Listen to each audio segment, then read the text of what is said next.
দেখো বন্ধুরা, জীবনে অনেক দিন ধরেই বাঁশ খাইয়ে আসছি, কিন্তু আজ মনটা মনে হলো যে একটু বাঁশের ভিতরে চিকেন রান্না করে খাওয়া যাক। অনেক দিন ধরেই ইউটিউব ফেসবুকে দেখছি, তো সেইটা দেখেই ঝটপট বানাই ফেললাম ঘরে।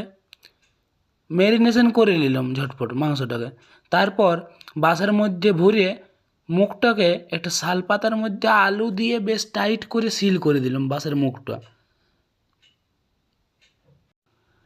মুখ সিল করা হয়ে যাওয়ার পরে আমি একটা নিজেই আর কি ইউটিউব দেখে চুলা বানায় রেখেছি, সেটা আগুন লাগাই দিলাম। দিয়ে আগুনের মধ্যে বাঁশগুলোকে দিয়ে দিলাম পুড়িতে।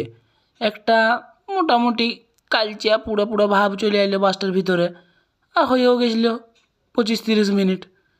তারপরে বাঁশগুলোকে আগুন থেকে নামাই নিলাম, মুখটা খুললাম। যথারীতি সুন্দর সিদ্ধ হয়েছে ভিতরে মাংসগুলো, গন্ধটাও বেশ ভালোই বেরোচ্ছে। তো শাল পাতার উপরে ঢালিয়ে নিলাম আর কি।